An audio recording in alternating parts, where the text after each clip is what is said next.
Hey guys, what if I told you that the hardest part of going through your breakup or divorce is not actually missing the other person? It's actually missing the person you used to be. Hi, my name is Brian. I'm Bri The Psychology Guy, and today we're going to go over the concept of breakups and divorces. This is a Women's Wednesday. Please like, follow, and subscribe at Bri The Psychology Guy on TikTok, YouTube, and Instagram. I'm going to be posting a lot more content in the coming days, coming weeks, and in the next year. But today I want to go over the concept of breakups and divorces in relationship to women specifically. So a lot of times when people see me and they figure out who I am, they start asking questions about topics that mean a lot to them. And lately it seems like I've been getting a lot of questions about breakups and divorces and how to go about that process and what is actually happening, right? So whether it's been a relationship of 6 months or a marriage of 20 years, the process is roughly the same emotionally and psychologically, right? We are no longer in a relationship, and that could be for a variety of reasons. That could be from a mutual disagreement that we've decided to go different ways. That can be from infidelity. That can just be from an accumulation of personal and relational traumas that have gone on over the course of many years, right? In actuality, there can be added complexities, but in relational situations, the process is universal, right? Initially, what ends up happening is we start losing our oxytocin production, or it starts lessening because we don't have that connection, and we start to feel lonely. Another process is if we've been in a combative relationship, we've had some sort of like dopamine responses that have gone off and on. And we start to struggle with the fact that our dopamine is not being spiked, right? That's the physiological portion of it. That's the mental portion of our brain saying like we need stimulation. Right. What we need to do is understand that that's what's happening and find that stimulation in other places. Doubling back to a bad relationship or a relationship that's over is not going to win. It's not going to succeed. That relationship is over for a reason, maybe for a variety of them, but it's over. Now we need to go through the grief process. What does that look like? Right. So when we go through a breakup, we're going to draw a symbol, which is a circle, right? That's the whole individual. What we can look at is pain as a square.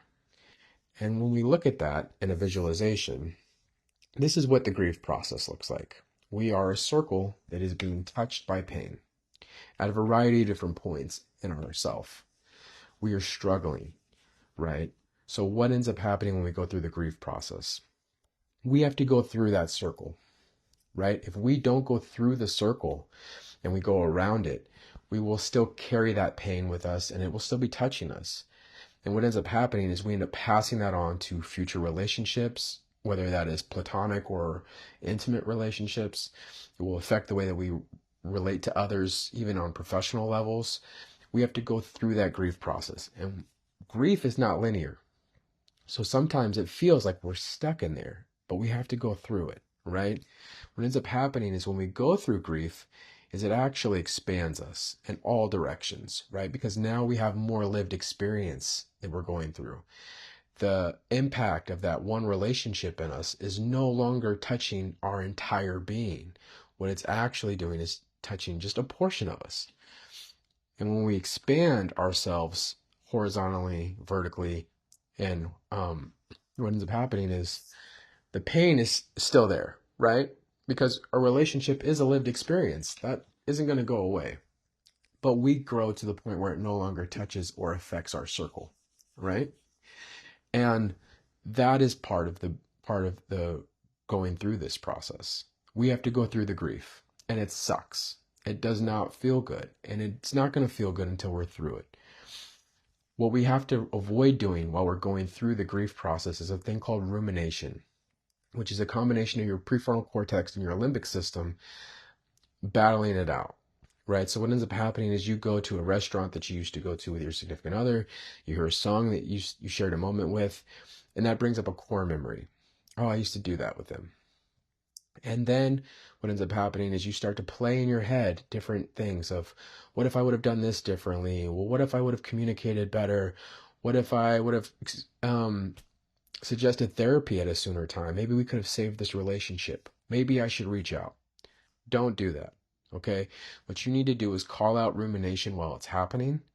understand that it's happening, and move on, right? What we're actually dealing with is not missing that person.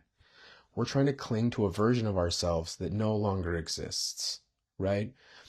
So when we look at who we are as an individual, the best visualization I have for it is Maslow's hierarchy of needs, which is a triangle.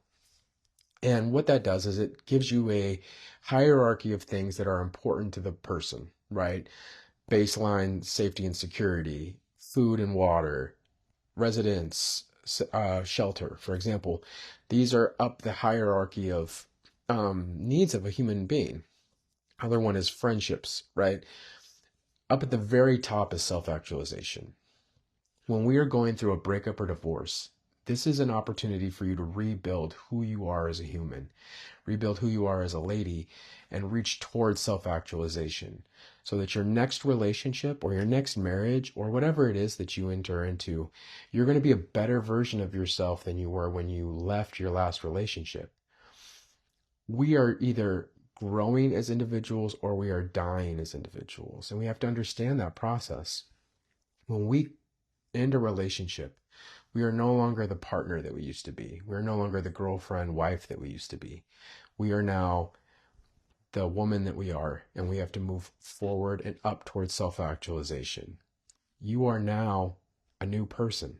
You have to understand that you're human, and that's the best part about you, is that you get to grow into a new version of yourself.